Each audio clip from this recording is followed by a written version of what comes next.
Ayan mga kabutcher, pinaiyan po natin si Utol. Ayan. Okay, tagayin mo lang. May mo.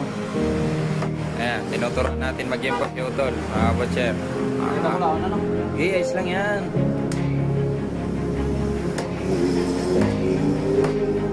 Yung, baguhan pa lang yan, pero marunong na mag-import mga kabutcher.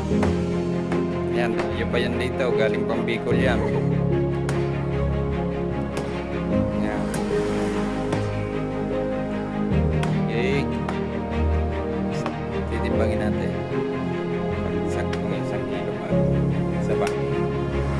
Ayan, tingnan natin kung makasakto sa isang kilo mga kabutcher. Ayan. Ayan, titimbangin natin. Oh. Titingnan natin. Ang galing, 4 na piraso mga kabutcher, oh. 5. 5, 0.88 lang, oh. 5 piraso.